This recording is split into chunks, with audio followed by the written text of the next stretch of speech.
Well, good morning, social media friends. Happy Tuesday.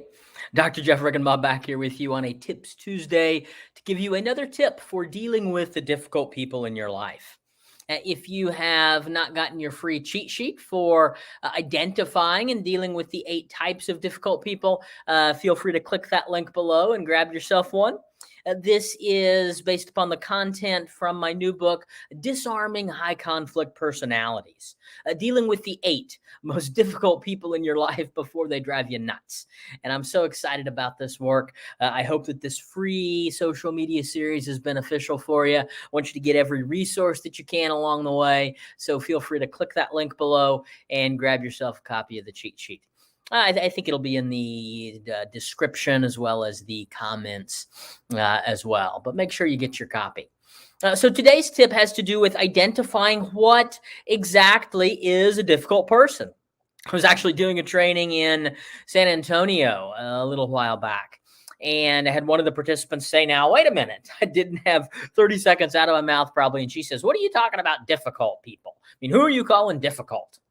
And I thought in addition to being a little easily offended, she probably raises a good question because it is important, I think, that we identify exactly who we're talking about here.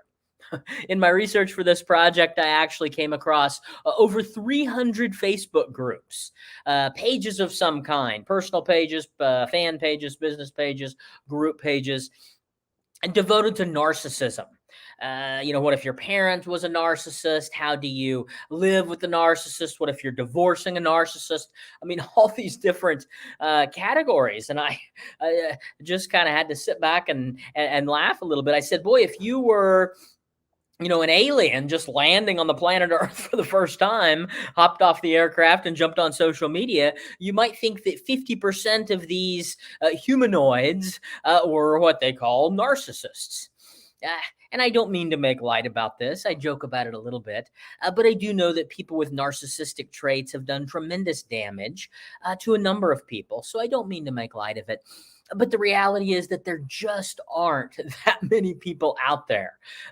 Diagnostic and Statistical Manual put out by the American Psychological Association estimates 1 to 3% of the population qualifies for narcissism in terms of an actual disorder. So, I mean, the bottom line here is it's just a lot easier to call somebody else a name than it is to see our role in a problematic relationship or even an interaction that's gone bad. And so I do think it's a fair question. So we're not just talking about people that we don't like. We're not just talking about people that are different than us. But we do have 5 specific characteristics that make difficult people difficult people. And in today's sneak peek of my content from the book and the coaching program, I'm going to give you quickly what those 5 characteristics are. Characteristic number 1 of a difficult person is that they are easily triggered. They're easily triggered. Triggered is a word that we've had for years in our psychological vernacular.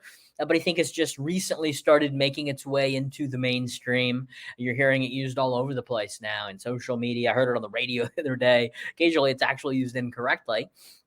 But triggered simply means that in good clinical terms, we get worked up. Okay. Another word or phrase, I guess, that my clients will often say is that so-and-so really knows how to push my buttons. Okay. And so when we get our buttons pushed, when we get worked up, when we get emotionally upset in some way, we know that we have been triggered. In the program, I actually go into the science behind the belief that's activated and how all that process works. But for our purposes here today, triggered simply means we get worked up. Now, again, all of us get triggered and we get triggered from time to time. But one of the things about difficult people is that they're pretty regularly triggered. So if you're dealing with somebody that every day, multiple times a week, you go into work, you see them on your committee meeting, wherever you might happen to run into these folks, if pretty regularly they're getting worked up, this may be a sign that they qualify for characteristic number 1. Number 2 has to do with they have extreme thinking. Number 2, difficult people have extreme thinking. Now, this can take a number of different manifestations. This can look very different in different people. But to give you an example, for instance, in what I call the overanalyzer. Okay, it's one of our 8 types of difficult people. And these are people with extreme perfectionistic type of thinking and behavior. And with these folks, it may look something like, I have to do it absolutely perfectly, or I have to complete this 100%, complete this section before I move on. And these kinds of thoughts, this kind of a mindset, which often leads to things like, working unauthorized overtime, difficulty completing tasks, difficulty delegating. So it can be problematic for different members on teams, oftentimes showing up late. And so these are behavioral problems that we see in the workplace, sometimes in personal life, sometimes in other settings that come from one type of this extreme thinking. Another type is what I call the bully. And the bully typically has narcissistic traits. And that mindset is often going to have thoughts along the lines of, I'll do whatever it takes to win. Win at all costs. Doesn't matter who I run over. Doesn't matter whose feelings I hurt. Maybe it doesn't even matter what rules get broken or norms get violated. I'm going to win at all costs. I'll do absolutely anything to win.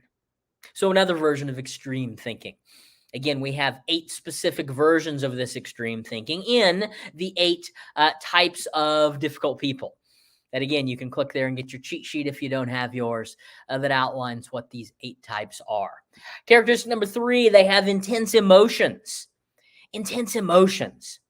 Now, again, we all can have intense emotions from time to time, but we're looking for patterns here. We're looking for themes. So if you see this regularly, you got that person that is just always so, sort of wound so tight that maybe you go into work and you feel your stress level rising just being around them. Difficult people frequently have intense emotions. Characteristic number 4, they have inflexible behavior. Inflexible behavior. This is one of our characteristics that we use to measure what we might call adaptive personality functioning, or what we might call healthy personality functioning versus unhealthy personality functioning, or on these extreme, sort of on the extreme end, more difficult people. On the very extreme end, people with full-blown personality disorders. A lot of people just have these difficult personality styles, and this is one of the big markers to look for. I was working with a gentleman who was referred by a company that I was working with, who this guy could not meet his deadlines. He was working that unauthorized overtime. I think he popped into my mind a minute ago when I was giving one example. He had 3 warnings. He had been written up maybe twice, maybe just once. After his 3 warnings, he had been on one full-blown corrective action plan, and he just could not change his way of thinking.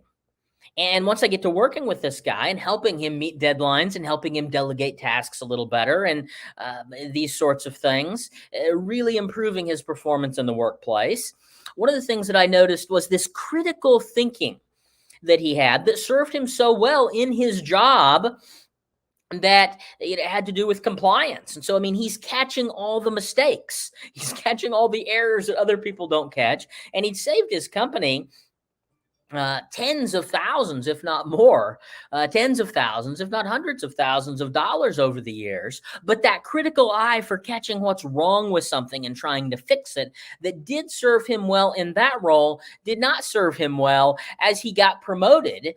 Actually, 2 promotions later, he got promoted right out of his sweet spot.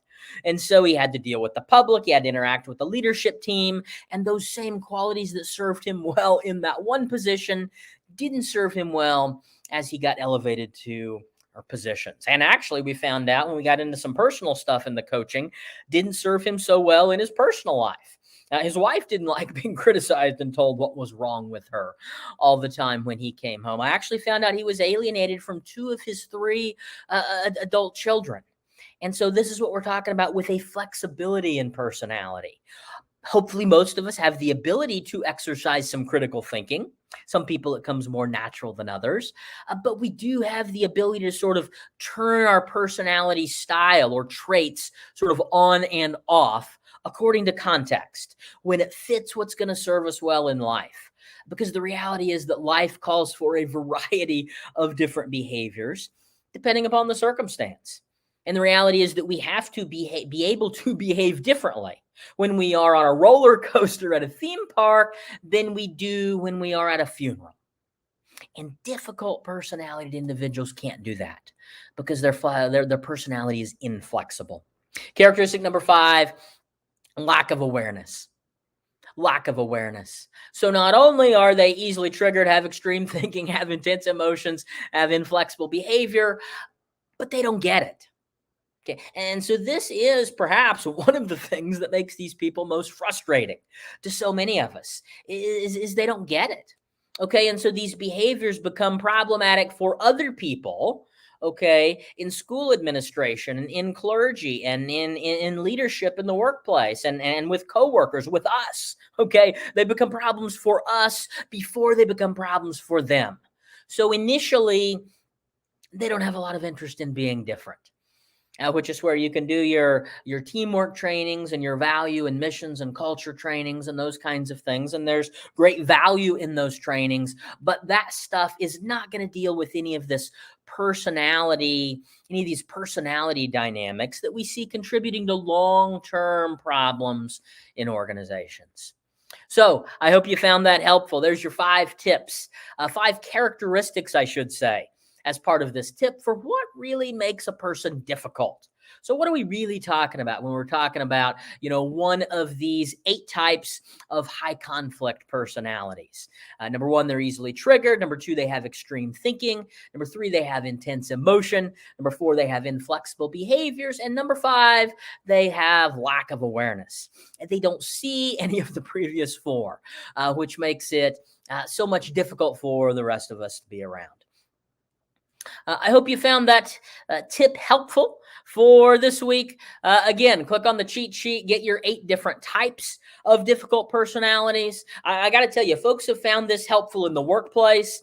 They're dealing with coworkers or supervisors or dealing with clients. If you're in the educational arena, dealing with administrators or teachers, other educators or students. Or whether you're in the faith-based community or the nonprofit sector and dealing with clients and dealing with board members and these kinds of things. So regardless of setting, you're going to see these 8 types of difficult people show up. So grab your cheat sheet. I hope it's helpful for you. I hope this video has been helpful for you. I hope everybody has a great week. And in the meantime, we'll see you next Tuesday. Take care.